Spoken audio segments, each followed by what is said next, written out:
রিক্সা চালাইতে পারি না, আমার সমস্যা। এক কথা, রাজপথে দাঁড়ায় দাঁড়ায় এই গরিব মানুষদের গুলি করে মেরে দিই। এটা কি করে খাবে, কি করে চলবে? ব্যাটারি চালিত রিক্সা চালানোর অনুমতি চেয়ে রবিবার রাজধানীর বিভিন্ন সড়ক অবরোধ করে বিক্ষোভ শুরু করে চালকরা।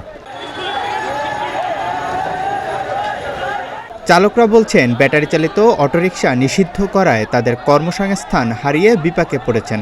আমাদের বাচ্চাগুলা কি দিয়ে ফেলবো, কি দিয়ে ফেলবো? এই যে আমি আজকে বের হয়েছি, কি চাকরি করে আমি রিক্সা চালাই, আমার রিক্সার পর্যন্ত বন্ধ।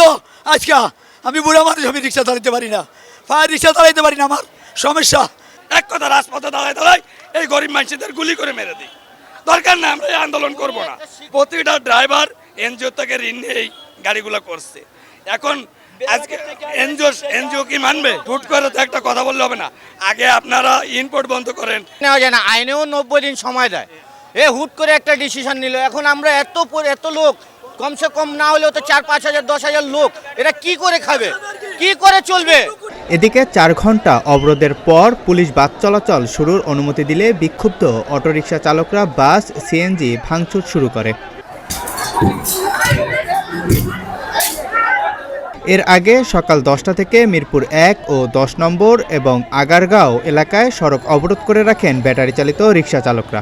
এর ফলে পুরো মিরপুর জুড়ে তীব্র যানজটের সৃষ্টি হয়েছে। বেলা 2:30টার দিকে পুলিশ একপাশ দিয়ে বাস ছেড়ে দিলেই উত্তেজিত অটোরিকশা চালকেরা লাঠি ও ইট দিয়ে বাস ভাঙচুর চালায়। এ সময় বাসে থাকা যাত্রীরা আতঙ্কিত হয়ে বাস থেকে নেমে পড়েন। মিরপুর ট্রাফিক বিভাগের উপকমিশনার জসিমউদ্দিন মোল্লা বলেন, পুলিশ ধৈর্যের সঙ্গে পরিস্থিতি সামাল দেওয়ার চেষ্টা করেছে। চালকরা যখন গাড়ি ভাঙচুর এবং পুলিশের উপর আক্রমণ শুরু করে তখন পুলিশ নিয়ন্ত্রণে আনার চেষ্টা করে।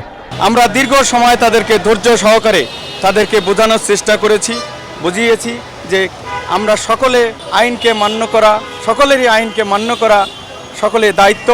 এই আইন অমান্য করা একটি অপরাধ, এভাবে তাদেরকে বোঝানো হয়েছে। দীর্ঘক্ষণ বোঝানোর পরেও তাদের সাথে কথাবার্তা চলতেছিল।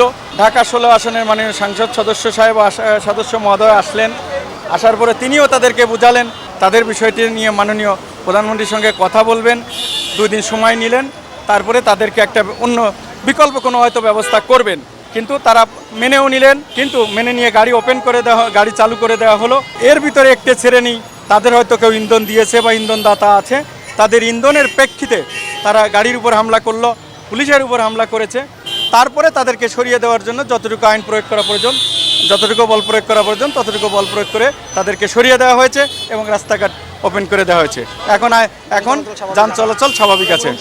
15 মে রাজধানীতে ব্যাটারি চালিত রিক্সা চলতে না দেওয়ার নির্দেশ দিয়েছেন সড়ক পরিবহন ও সেতুমন্ত্রী ওবায়দুল কাদের। বনানীতে বাংলাদেশ সড়ক পরিবহন কর্তৃপক্ষ কার্যালয়ে সড়ক পরিবহন উপদেষ্টা পরিষদের সভায় তিনি এ নির্দেশ দেন। জাকারিয়া রবিউল, প্রতিদিনের বাংলাদেশ।